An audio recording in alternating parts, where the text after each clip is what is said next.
들으실 때 느낌이 원유 어떠세요? 시추요? 그거야말로 발표거리가 아니죠. 노무현 대통령 때도 국민들이 다 모여서 시추할 것도 아니고 지금 석유가 나온 것도 아니고 나온 것도 아니고. 왜 발표를 한 거예요? 나오면 어쩌려고? 아, 이상해요. 무슨 근데 아니 질러보는 거예요 그냥? 아니 근데 하필이면 그쯤에서는 자기 대통령 아니니까 그래서 던져놓고 손해볼 게 없으니까 한 번씩 쉴 때 1,000원씩 쓰고 아니면 말고. 정말 좀 무책임한 거. 예. 안녕하세요. 메디치 미디어 시청자 여러분. 말하기 고충 상담소 시간입니다. 예, 강원국 선생님 나오셨습니다. 안녕하세요. 예, 안녕하세요. 안녕하세요.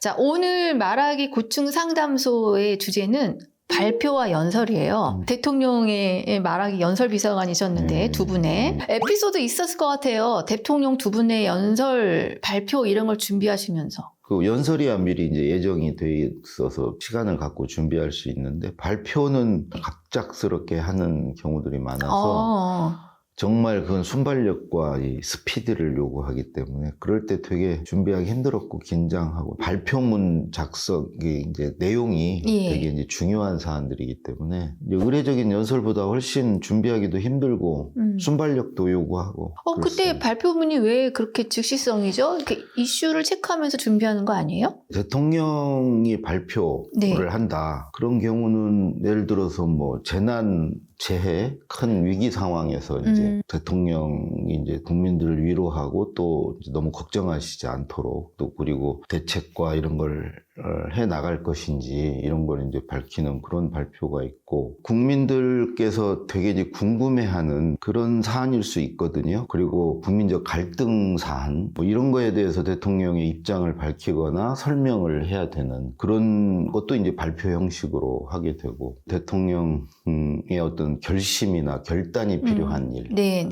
그래서 그걸 밝히는 발표도 있을 수 있고요. 어쨌든 대통령이 연대에 서서 특별히 시간을 내서 예정에 없던 뭔가를 발표한다는 것은 중요한 사안이죠. 기억 남는 거 없으세요? 한일 관계가 아주 급속도로 안 좋아졌을 때 그때도 이제 대국민 발표를 하셨고 대연정 제안 이런 거 하실 때 그런 때도 대국민 발표하셨죠. 국민들께 이제 의견을 묻고 공론을 형성하고 의제화하는 이런 의미에서 발표를 하죠. 국민들과 일종의 상의하는 겁니다. 논의하는 거예요. 이런 일이 있고 나는 이렇게 생각하는데 이에 대해서 국민들은 어떻게 생각하십니까? 발제를 하면 그로부터 이제 언론이나 이런 게 이제 이끌어가죠. 그 공론을. 대통령이 이런 방향으로 난 발표할 거야. 써주세요. 이렇게 하시나요? 대통령이 그렇게 부탁하지는 않죠. 그래서 중간에 비서실장이 대통령이 이런 발표를 하실 거다. 그래서 이제 그런 준비를 하죠, 제가. 해서 대통령께 드리는데 거의 단 한 번도 발표문 초안을 쓰신 적은 없었고요. 당신께서 알아서 하시겠다고 하셨고. 그래도 우린 써야지요. 당연하죠. 뭐 참고야 되시겠지. 이렇게 밀어두시는데 됐습니다. 됐고요. 그래서 이제 이렇게 하시는데 몰래 보셨을지 몰라요. 제가 보는 앞에서는 안 읽으셨습니다. 제 거를 안 보셨습니다. 그러니까 그대로 읽을 리는 없는데 그래도 발표문을 딱 듣고 나면 내가 쓴 부분이 예를 들면 구조가 인용됐다거나 뭐 이런 느낌 거의 없어요. 만약에 대통령이 그렇게 읽으시고 제 거를 원용하시면 제가 불안할 것 같은데 일국의 대통령이 내가 써주는 대로 저렇게 하시면 어떡하시나. 지금 일국의 대통령의 발표는 혹시 들으실 때 느낌이 어떠세요? 원유 시추요? 그거야말로 발표거리가 아니죠. 노무현 대통령 때도 어디 원유 시추한다는 이와 유사한 내용이 있었습니다. 석유공사에서 발표했어요. 그걸 왜 대통령이 하죠? 그쵸. 아니 석유가 나왔다. 그러면 할 수 있습니다. 예전에 김대중 대통령께서 IMF 극복했을 때 IMF 외채다 상환하고 드디어 이제 거기로부터 벗어났습니다. 국민들 감사합니다. 그렇지만 앞으로 이런 과제도 남아 있습니다. 이런 걸 보고하는 형식으로 그건 할 수 있죠. 전 국민적 관심 사항이잖아. 그래서 국민이 참여해야 되잖아요. 아, 그 사안은. 그렇죠. 그럴 때는 대통령이 국민을 상대로. 근데 뭐 국민들이 다 모여서 시추할 것도 아니고 지금 서두가 나온 것도 아니고. 나온 것도 아니고. 왜 발표를 한 거예요? 뭐 국민과 그걸 상의합니까 지금? 할까요? 말까요? 그럴 것도 아닌 것 같은데? 그냥 할 것 같은데? 메디치미 시청자 여러분, 지금 대통령 두 분을 모셨던 연설비서관이 이것은 대통령이 직접 발표할 감이 아니다, 이렇게 말씀하신 거예요. 꺼리가 아니다. 꺼리가 안 되죠. 내용은 차치하고서라도. 안 나오면 어쩌려고. 이상해요. 무슨. 아니, 질러보는 거예요 그냥? 아니 근데 하필이면. 근데 그쯤에서는 자기 대통령 아니니까. 그래서 던져놓고 손해볼 거 없으니까. 한 번씩 쓸 때 1,000억씩 쓰고 아니면 말고. 정말 좀 무책임한 거라고. 사연 들어볼게요. 발표와 연설된 관련 사연이 어떤 게 들어왔냐면요. 회의한 건은 이미 잡혔어요. 나름 준비했습니다. 제 의견을 말해야 했는데 속으로 충분히 생각하고 얘기했다고 생각하는데도 말하고 나면 귀가 뜨거워지곤 해요. 자책하게 됩니다. 연설까지는 아니어도 여러 사람 앞에서 발표할 때 잘하는 방법, 자신감을 갖는 방법이 있나요? 라고 사연을 주셨어요. 근데 이분은 지금 남 앞에서 발표하는 거를 잘하는 방법과 자신감을 갖는 방법 두 가지를 물으시는 것 같아요. 자신감의 문제인가요? 발표를 잘한다는 거에서? 자신감이 제일 중요하죠. 그래요? 자신감을 갖는 방법은 준비죠, 준비. 발표하는 내용이 자신이 생각하기에도 단단해야죠. 알맹이가 있어야죠. 그렇게 준비가 되더라도 네. 저는 연습이 필요하다고 생각합니다. 한 20번은 해야 되지 않을까요? 연습을. 그 이미지 트레이닝 형식으로라도. 그냥 머릿속으로 시뮬레이션 해보는 거라도.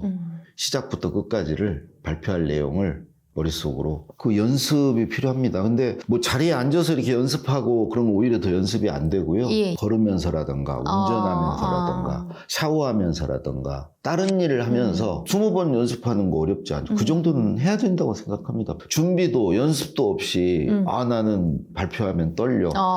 떨림 증상이 뭐 목소리가 떨릴 수도 있고 손이 떨릴 수도 있고 저 같은 경우는 이렇게 입이 바짝바짝 마릅니다. 그리고 어떤 분은 이제 얼굴이 경직되기도 하고 어떤 분은 이렇게 막 염소 소리가 나오기도 목이 갈라진다거나 하고 목이 갈라지기도 하고 여러 증상들을 보이는데 아마 그 많은 분들이 말하기 고충에서 이 부분이 굉장히 큰 걸 거예요. 대중 앞에서 말하는 여러 사람 앞에서 이제 말하는 거에서도 뭐가 제일 고민이냐?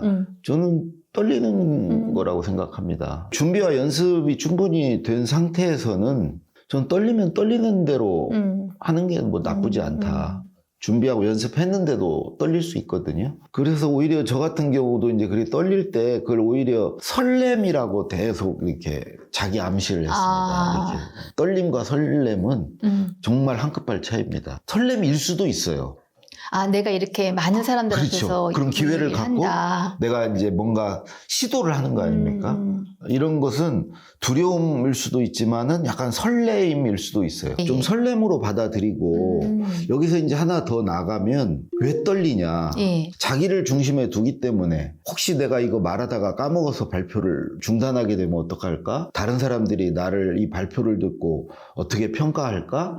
이게 나에 대한 어떤 그것 때문에 떨리는 것이거든요. 그 무게중심을 저는 청중, 이 발표를 듣는 사람에게 돌리라는 거죠. 돌리면 어떻게 해야 되냐? 이분들이 어렵게 시간을 내서 나에게 또 이런 발표할 기회를 줬는데 이분들에게 어떻게 보탬이 될까? 이분들의 가려운 곳을 내가 어떻게 긁어줄까? 그러니까 내가 어떻게 좋은 평가를 받겠다가 아니고 이분들에게 어떻게 도움이 될까를 생각하면 저는 그 떨림이 설렘이 될 수 있다고 생각합니다. 잘 그 역할을 했을 때 내가 어떤 보람도 있고 뿌듯함도 있고 이분들의 내가 평가를 받는 게 아니고 내가 도움을 주는 입장이다. 좀 이런 생각을 가지고 발표를 하면 또 연설을 하면 훨씬 잘할 수 있을 거라고 생각하고 저의 어떤 비결은 일단은 발표 장소나 그 연설할 장소에 일찍 가는 겁니다. 현지 적응. 또 현지에 갔을 때 이렇게 내가 이제 의지할 뭔가를 이건 늘 똑같은 거를 이제 주변에 두는 거 사전에 준비를 할 때 저는 3가지 측면에서 좀 발표 문안, 연설 문안을 좀 볼 필요가 있다고 생각하는 3가지가 뭐냐면 첫 번째는 뺄 게 없는지 두 번째는 빠진 게 없는지. 예, 세 번째는 고칠 거, 바꿀 건 없는지. 네, 네. 이 세 가지 관점에서 꼭 한번 살펴보셔라. 세 가지 관점에서 봐서 손댈 게 없으면 네, 네. 잘 된 거고요. 하나만 더 팁을 말씀드리면 저는 뭐 대통령 연설문이나 발표문 쓸 때 첫 번째 가장 중요한 것은 그걸 들은 사람이 오늘 연설의 주제는 뭐였다. 네. 핵심 메시지가 뭐다. 네, 네. 오늘 발표의 요지, 가장 중요한 요지는 뭐다. 이게 전달이 되는가. 그걸 확연히 알 수 있는가. 연설을 듣고 발표를 네, 네. 듣고. 그러니까 동의 여부는 떠나서 당신이 얘기한 건 이거야. 그렇죠. 기자로 치면 제목이 나오는가. 네. 그리고 두 번째는 어떤 발표문안 연설문안이건 그 주제와 상관없이 네. 좀 뇌리에 박히는 기억에 남는 한 문장 이게 있어야 됩니다. 주제와는 관련 없어. 하지만 그게 이제 실마리가 되거든. 뭔가 하나 기억에 남아야 예. 그게 뇌리에 박혀 있어야 그 사실 발표와 연설이 의미가 있거든요. 그건 뭐 인용문일 수도 있고 인용한 문구일 수도 있고 어떤 사례일 수도 있고 그걸 하나 박는 게 중요합니다. 민주주의 얘기할 때 우리가 링컨의 발언을 많이 인용하고 이런 것처럼 그렇죠. 그런 것도 바뀔 수 있죠. 마지막으로 하나만 더 말씀드리면 되게 대통령 연설문 쓸 때는 박수 칠 대목을 만듭니다. 네. 적어도 한두 군데에서는 박수가 나올 수 있는 연설문, 실제 안 나오더라도 한두 군데는 이렇게 박수가 나올 수 있는, 그게 이제 발표문안으로 따지면 고개가 좀 끄덕여지고 거기에 동의하고.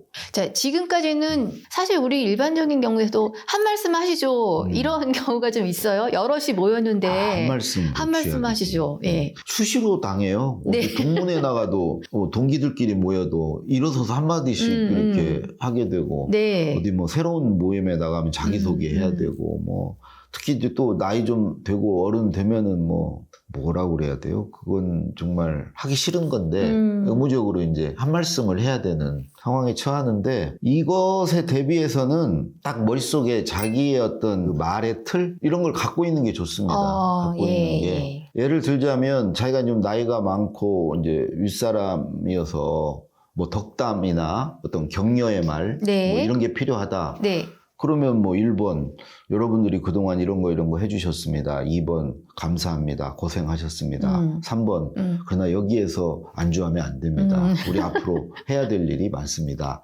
4번 이러이러한 것들이 앞으로 우리가 좀 해야 될 일입니다. 네. 5번 그러한 일들을 잘하기 위해서는 여러분이 어떠한 자세로 좀 임해 주셨으면 좋겠습니다. 6번 나도 여러분께 뭘 해드리겠습니다. 원장님 7번 우리 함께 잘해봅시다. 네. 아니 이게 머릿속에 딱 있으면 어떤 자리서건, 그리고 이제 뭘 축하를 해줘야 된다. 1번 여러분 축하합니다. 2번 축하해주는 대상이 이런 의미를 갖습니다. 참 대단합니다.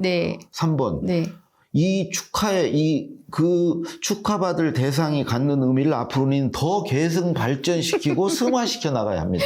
그러기 위해서는 앞으로 우리가 이러이러한 작업들 이런 것들을 더 할 필요가 있습니다. 그러면서 이제 자기는 그런 점에서 이런 걸 지원할 수 있고 혹은 나는 이런 방향으로 나가는 게 좋다고 생각합니다. 이렇게 얘기를 하고 다시 한번 축하드리고 여러분의 건승을 빕니다. 아니 이런 틀이 머릿속에 딱 있으면. 강 작가님, 말하기 고충 상담소를 시청하시는 시청자분들께 좀 더 많이 보고 좋아요, 알람, 구독을 설정해 주세요. 왜 그래야 하는지 한 말씀 해주시죠. 아니 이게 주옥 같은 얘기를 이렇게 매회 이거는 정말 다시 돌려보기로 몇 번씩 보고 거의 암기해야 될 내용들인데 의외로 좀 저조해요. 조회가 좀 슬퍼요. 안타깝습니다. 안타깝고 낭중지추라고 언젠가 빛을 볼 날이 있겠죠. 뭐 안 본 사람만 손해지 뭐. 진짜 주옥 같은 이야기들이 들어있습니다. 시청자 여러분, 좋아요, 알림, 구독 꼭 해주시고요. 끝까지 봐주십시오. 여러분, 많은 사람들 앞에서 말할 때 조금 더 잘하게 될 수 있는 팁이 여기 숨어 있습니다. 진짜 1, 2, 3, 4, 5, 7번, 8번까지 다시 정리도 하기 어려워요. 어쩜 그렇게 주르륵 외우십니까, 진짜. 머릿속에 정리가 돼 있나 봐. 대통령 연설문만 8년을 그러니까요. 아무나 하는 게 아니야. 알겠습니다. 요런 거는 주의해라. 남 앞에서 연설하고 발표할 때 요거는 주의해라 한 말씀 마지막으로요. 발표하건 연설이건 세 가지 요건이 중요한데 하나는 이제 그 발표의 내용이고요. 네. 두 번째가 이제 발표의 형식입니다. 네. 그 말의 속도라든가 뭐 이런 형식인데 가장 중요한 게 이 첫 번째 마음가짐입니다. 그게 이제 태도와 자세로 보여지거든요. 네. 네. 연설하는 사람의 태도, 자세. 사실은 이게 어찌 보면 더 중요합니다. 내용과 형식보다 네, 이 자세가 네. 남 앞에 서서 말할 때 나의 자세가 어떤가, 예, 건방을 떨지는 않는가. 네. 네. 자기 말하는 자세를 본 사람이 없어요. 요즘에 얼마나 스마트폰도 좋고 좋습니까? 예, 예. 그거 한 번만 보면요. 네. 한두 번 보면 아 내가 이렇게 말하는구나. 아, 다른 사람이 이렇게 보이는구나. 그런 자세를 한번 점검해 보실 필요가 있다고 생각합니다. 네, 알겠습니다. 모든 게 즉흥인 것 같지만 사실은 다 준비인 것 같다는 생각이 들어요. 사적 모임에서도 한번 말해봐 라고 했을 때 이 모임이 뭐지라고 내가 오면서 한 번쯤은 생각해보고 오는 사람. 오늘 내 친구들하고 과거에 뭐 우리가 어떤 에피소드로 놀았었지? 이런 것만 한 번쯤은 떠올리고 와도 그 자리에서 얘기할 수 있는 거리들이 좀 생기는 것 같아요. 확연히 다르죠. 네, 그래서 떨지 마시고 내가 준비를 얼마나 좀 잘했는가 이런 부분을 조금 더 고민하시면 좋을 것 같습니다. 강원국의 말하기 고충 상담소 오늘은 여기까지 하겠습니다. 감사합니다. 고맙습니다. 품격 있고 아름다운 글을 쓰고 싶다면 대통령의 글쓰기.